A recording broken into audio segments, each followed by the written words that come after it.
Shalom dan salam kasih saudara-saudari seiman dalam Kristus. Syukur dan puji Tuhan, kita bertemu lagi dalam santapan firman Tuhan.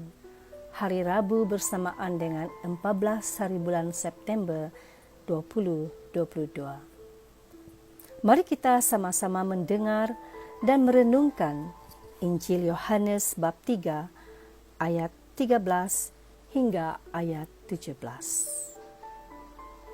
Tidak ada seorang pun yang telah naik ke syurga selain daripada Dia yang telah turun dari syurga, yaitu Anak Manusia. Dan sama seperti Musa meninggikan ular di padang gurun, demikian juga Anak Manusia harus ditinggikan, supaya setiap orang yang percaya kepadanya beroleh hidup yang kekal. Kerana begitu besar kasih Allah akan dunia ini, sehingga Ia telah mengaruniakan anaknya yang tunggal, supaya setiap orang yang percaya kepadanya tidak binasa, melainkan beroleh hidup yang kekal. Sebab Allah mengutus anaknya ke dalam dunia, bukan untuk menghakimi dunia, melainkan untuk menyelamatkannya oleh Dia. Demikianlah sabda Tuhan. Terpujilah Kristus. Saudara-saudari terkasih, apakah perasaan Anda setiap kali melihat salib Kristus? Apakah makna salib ini kepada Anda? Sesetengah orang melihat salib sebagai tanda penderitaan, satu kebodohan, atau kebaikan yang tidak berbaloi karena harus sengsara dan mati di kayu salib. Namun bagi kita umat Katolik, salib tempat Yesus dipakukan itu adalah tanda kemenangan, dan tanpa salib tidak akan ada keselamatan bagi kita semua. Saudara-saudari, hari ini gereja merayakan pesta salib suci. Salib tempat Yesus digantung menjadi puncak karya keselamatan Allah bagi kita manusia. Kita semua telah dipagut oleh dosa-dosa kita dan hampir mati. Satu-satunya cara supaya kita selamat dan tetap hidup adalah dengan memandang Anak Manusia yang ditinggikan di kayu salib. Kita bersyukur sebab Allah telah mengutus putranya yang terkasih untuk menyelamatkan kita daripada dosa-dosa kita. Meski terseksa dan menderita secara lahir batin, Yesus tetap berjalan dengan memikul salibnya. Yesus menerima segala caci maki ketika memikul salibnya ke Golgota. Yesus juga menerima sumpah serapah yang dituju kepadanya.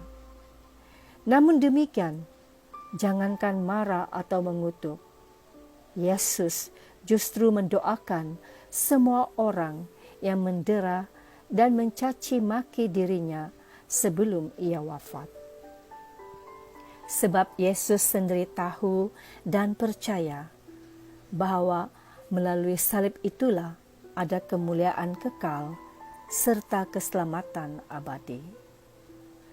Kemampuan Yesus untuk memikul salib dan seterusnya mati di kayu salib adalah kerana kasih-Nya yang begitu besar kepada kita.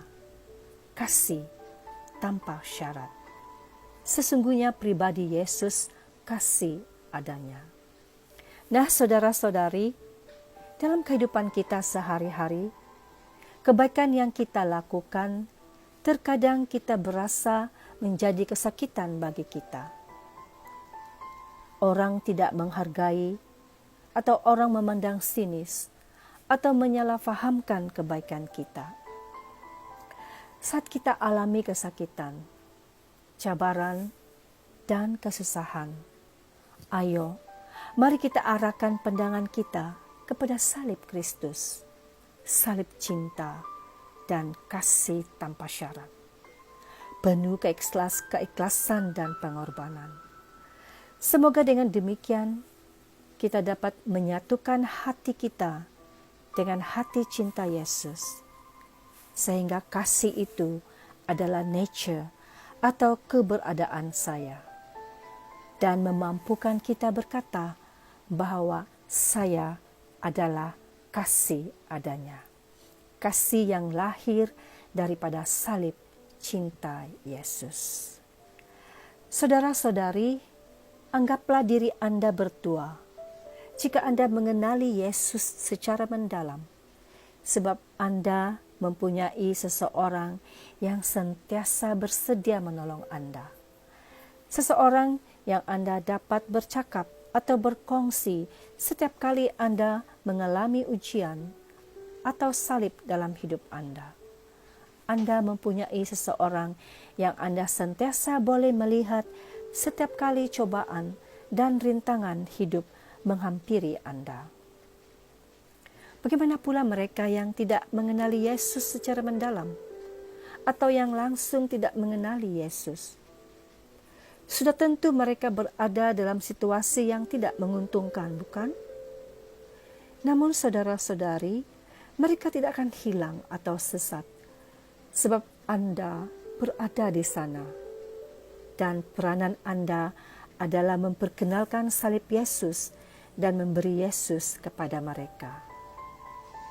Semoga pesta salib suci yang dirayakan oleh gereja pada hari ini mengingatkan kita akan panggilan untuk memikul salib, taat, dan berkorban. Dengan demikian, hidup kekristenan kita semakin menyerupai Kristus. Damai Kristus menyertai kita semua. Amin.